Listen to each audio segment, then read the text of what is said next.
Бұл үндеу еліміздің президенті Қасым-Жомарт Кемелұлы Тоқаевқа, еліміздің ішкі істер министрі Ержан Сапарбекұлы Саденовке және бүгінгі күні қылмыстық атқару жүйесі комитетінің төрағасы Абай Қайырбек мырзаға жолданады.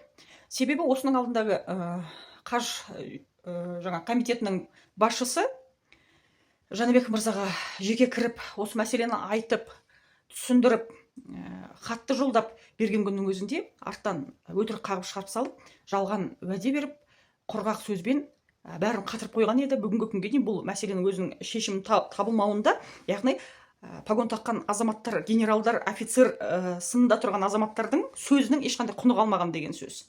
Егер біз 1 жылдан кейін, 2 жылдан кейін, 3 жылдан кейін, 4 жылдан кейін, 5 жылдан кейін осы бір мәселені көтере беріп жүре беретін болсақ, яғни погондағы азаматтардың ешбір ұяты, ары, не честь мундира дейді ғой, мына таққан шенінің ешқандай ел алдындағы борышы жоқ, парызы жоқ, сөзінің парқы жоқ, аузында айтылған сөздің ешқандай құны жоқ болғандығы.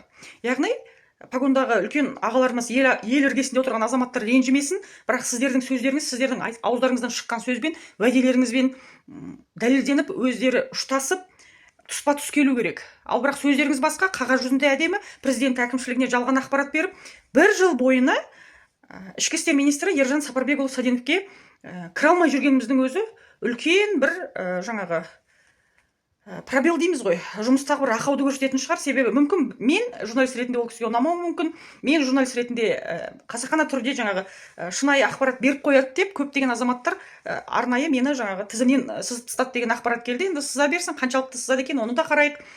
Біз де шындықты айтудан шаршамаймыз, ол кісілер де бізге тежеу болудан шаршамай келе жатыр. Президент әкімшілігінен басқа баратын жер жоқ. Себебі президент әкімшілігіне барып көп мәселелер шешілгенін көріп отырмыз. Сондықтан президенттің өзіне және президенттің әкімшілігіне хат жолдап, үнемі осылай үндеу жариялауға мәжбүрміз. Енді Ержан Сапарбекұлы, мен білмеймін, жұмыстың жақсы жағын да айтып келе жатырмыз, кем тұстарын да көрсетіп келе жатырмыз. Сын пікірді қабылдай алмай, және елдің айтқанын тыңдап, сіз бізді қабылдамастан, олдан ешқандай мәселе жоқ. Әлбетте әр адам өзі біледі ғой, бірақ тек қана шынайы ақпарат беріп, сізге негізгі проблеманы әкеліп беріп, шынайы халықтың жан айқайын жеткізгенім үшін сізге ұнамасам, онда оған да келісемін. Енді ішкі істер министріне 1 жыл бойына кіре алмау деген, ол деген үлкен проблема деген сөз. Жалпы енді әлбетте генералдар өздері біледі ғой, біз ол кісілерге ештеңке айта алмаймыз. Президент әкімшілігіне жазамыз, ол кісілер қабылдайды. Еліміздің бас прокуроры Асылов мырзаның өзі қабылдауға уақыт тапқанда, енді ішкі істер министріне не ұнамайды, не жақпайды, ресми хаттар неге жетпейді, енді оны біз айта алмаймыз. Енді қазір осы үндеуді есту арқылы Абай Қайырбек мырза, өзіңіздің, енді сіздің де жеке қабылдауыңызға кіреміз, сізді де тыңдаймыз. Әлбетте сіздердің тараптарыңыздан осы мәселе шешіледі деген үміттеміз. 2003 жылдан бастап алған бұл проблема күні бүгінге шейін адамдарды зарлатып, қарапайым халықты сорлатып отырған жағдай бар ма? Егер де бұндай мәселені шеше алмайтын генералдар болса, сөзі ештеңеге құны жоқ, сөзі өтпейтін азаматтар болса, ол азаматтар жалпы біздің жаңа Қазақстанға қажет пе? Ол погондардың құны болмаса, тек ол погондар өзінің құлқынына жұмыс жасаса, ондай азаматтар бізге керек пе? Ондай министрліктер бізге керек пе? Сондықтан осы үндеуді жолдай отырып, ертең мәселені Астанаға жеткізіп, сол комитеттің төрағасына тағы кіріп, тағы да айтуға мәжбүрміз. Ал бұл жердегі, жергілікті жердегі тергеу изоляторының басшылығы ДУИС дейміз, қылмыстық атқару департаменті бар, осы Алматы қаласы, Алматы облысы, Жетісу облысына қарасты бар. Барлығы осы проблеманы біледі. Құрметті Қасым-Жомарт Кемелұлы, мен Байбосын Дидар Байбосынұлы, Талдықорған қаласында 71-ші мекемеде жұмыс істеген, 25 жыл еңбек артым бар. Сол өз атымдағы үйді аударамайтын әлі. Жүгіргенімізге 4 жыл, 5 жыл болып қалды уже. Департамент қылмыстық атқару жүйесіне жаздық, қағаздарды әлі нәтиже болған жоқ бізде. Сол сіздердің көмек сұрап тұрмыз. Өзімізде 3 семья бар. Сол 3 семья өзіміздің атымызға аударып отырмыз. Бұл енді кішігірім ғана үй емес. Барачный типа ғой, сол. Неше жыл болды тұрып жатқандарыңызға ол үйде? Тұрып жатқанымызға уже 8 жыл болып қалды ғой. Жөндеу жұмыстарын бәрін өздеріңіз жасайсыздар, иә? Бәрі ремонт бәрін жасадық, өзіміз қолымыздан еттік бәріміз. 2 адам қазір зейнеткердеміз, әлі істеп жүр, бірақ ол кісі қазір 40 жыл болды істепкеніне. Сол сіздерден көмек сұраймыз. Онда ішкі істер министрлігінен зейнетке шыққан азаматтардың құқығын таптап жалған ақпарат беріп жай ғана хаттарды жаза салады да өтінішке салып президент әкімшілігіне жауап бергендеріне мәз. Бірақ адамдардың тағдыры сол қалпы, ешқандай мәселесі шешілмейді. Жетісу облысынан осы мәселені мен көтеріп кеткенімізге қанша уақыт, қанша рет көрсеттім. Осындай ұятсыз басшылар бар ғой, анау комитетті басқарып тұрып, сондай үлкен погон таға тұра жалған ақпарат беріп, осы мәселені шеше алмайтын генералдар біздің үкіметке не үшін қажет? Не үшін бұндай генералдар сөз береді да, бірақ өзінің сөзіне тұрып, жай ғана барак дейді ғой, екі басты үйді заңдастыруға шамасы келмеген офицерлер біздің мемлекетке не үшін керек?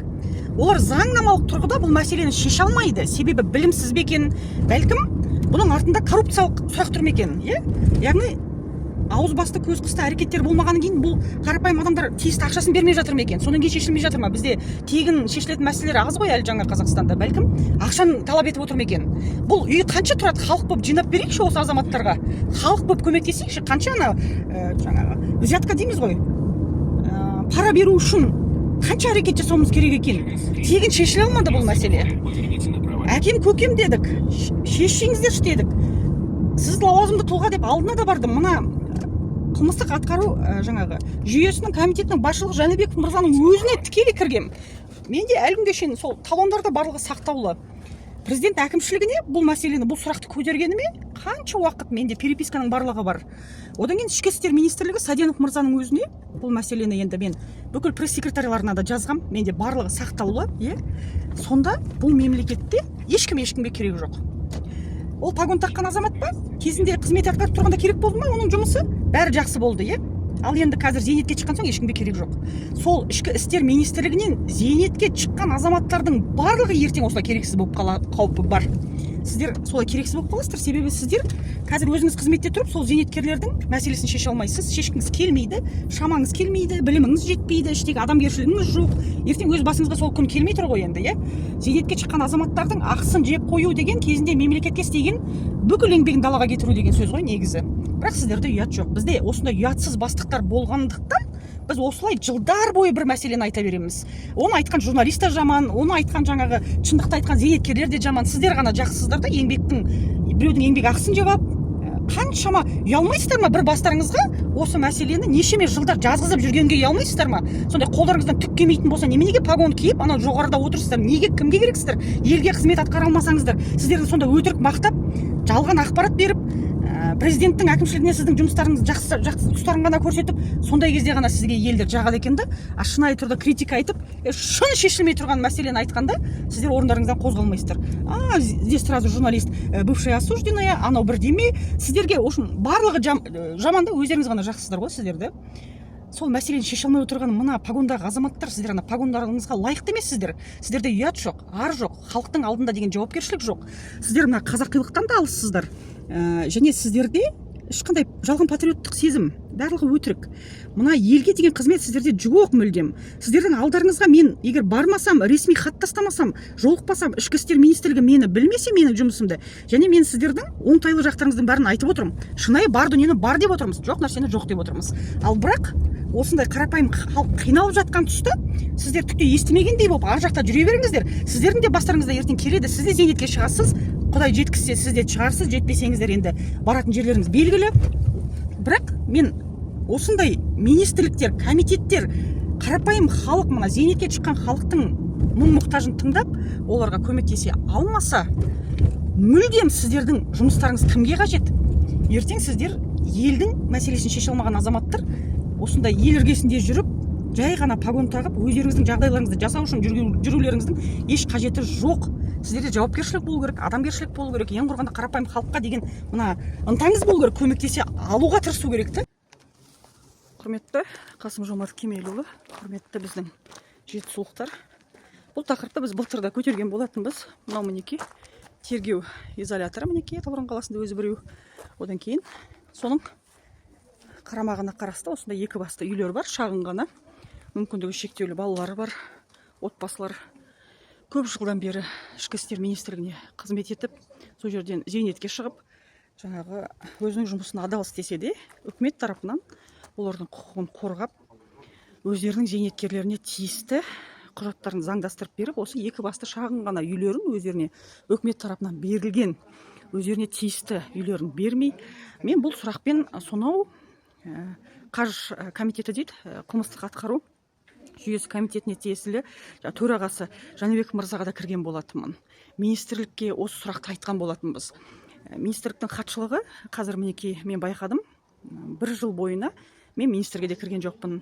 Олардың жұмыстарының жақсы тұстарын да айтып, көрсетіп, объективті түрде айтып келе жатсақ та, министрдің өзіне кіргізбейді. Сонымен қатар жаңағы хатшылығы қазір толық осы ақпараттардың бәрін қанша жіберсек те, бір ретте мардымды жауап берген жоқ. Қасым-Жомарт Кемелұлы, мен өзім үшін ештеңе сұрап тұрған жоқпын. Бұл қылмыстық атқару жүйесінде, яғни тергеу изоляторында жылдар бойы істеп келе жатқан азаматтар, мүмкіндігі шектеулі баланы асырап отырған азаматтар зейнетке шығып, осы шағын ғана үйлерін заңдастыруға үкіметтен көмек сұрап келе жатқанына 8 жылдың жүзі болды. Бірде-бір мемлекеттік құзыретті органдар өзінің жұмысын атқармайды. Мына тергеу изоляторының басшылығы мүлдем жауапсыздық танытып, әрекетсіздік танытып, адамдарға қасақана түрде бір құқықты бұзып, ары қарай да заңды бұзып келе жатқандай. Сондықтан осы тұрғыда бұндай дүниені президентке айтудың өзі ұят. Министр енді қабылдамаса, қаш комитетінің басшылығы офицер бола тұра, генерал бола тұра, жаңағындай сөз беріп, өзім шешем осы сұрақты деп келе жатқан 2 жылдың жүзі болды. Не жауап жоқ. Жай ғана жалған қағазда өтініште жалған жауап беруге әбден әдеттеніп алған құзыретті органдардың барлығының егер жауапкершіліктері болмаса, онда оларға да шара қолдануларыңызды сұраймыз. Министрге жазылғанымызға енді осымен Құдай бұйыртса 1 жылдың жүзі болып қалды. Бірақ ішкі істер министрі бізді қабылдаудан да бас тартып тұр, және хатшылығына да міне бүкіл ақпаратты мен жіберіп отырмын. Сонда өздеріне бірдеме ұнамай қалды ма, сіз ұнамай қалдыңыз ба журналист ретінде, олар сіздерге жауап бермейді, болды. Өздерінің бір позициясы бар. Біз оларға ешқандай зиянымыз жоқ. Қабылдамаса қабылдамағанын айтып, болғанды болды деп айтып, жұмысы бар бұл тұстар. Ішкі істер министрлігінің жалпы жұмысы оңтайлы келе жатқаны, оны бәріміз көріп тұрмыз. Жақсы жаққа бұрылғанын да көріп тұрмыз. Бірақ кем тұстармен өздері критиканы қабылдағысы келмейді. Осындай бір жаңағы жақсы жақтарын жазып, енді жаман жақтарын көрсете қалсаң, бұл қарсы айналып, сіз бізге осыны жазды дегендей қылып, ары қарай сіздің жаңағы хатыңызды да қабылдамайды. Мына өздеріңіз зейнеткерлер, мына ішкі істер министрлігінің тарапынан зейнетке шыққан азаматтардың көбісі қазір кәдімгідей арыз шағым тастайды, наразылығын танытады, өкпелі үкіметке. Неге олай жасайсыздар? Қаншама жылдар ол кісілер қызмет етсе, мен тағы соларға өкпелі мен болуым керек, бірақ адам құқы таптап тұрған жерде ол полиция қызметкері бола ма, ол погон таққан азамат бола ма, ол ең бірінші Қазақстан Республикасының азаматы. Оның құқығы тапталып жатса, оның отбасының құқығы тапталып жатса, мына жерде міне мүмкіндігі шектеулі балалары бар, неше жылдан бері сол көмек сұрап келе жатыр. Сол көмекті міне көрсете алмай келе жатыр. Өстіп мінекей сарғайып сол көмекті күткеніне 7-8 жылдың жүзі болды. Басшылық ары қарай өтірігін айтып жүре берсін. Біз халықтың құқығын тапталғанын өстіп сіздерге жеткіземіз, президент әкімшілігіне жеткіземіз, басқа бізде амал жоқ. Қаласы бойынша мына тергеу изоляторының бұрышы. Мына жаққа міне кезінде өздері тұрғызылған үй ғой, осында шағын ғана барачного типа дейді, яғни бір-біріне жалғану арқылы екі басты сондай үйлер болды ғой бұрын. Сол үйлер неше жыл бойы осы адамдар өздеріне аудара алмай, құжаттарын ала алмай, заңдастыра алмай келе жатыр. Міне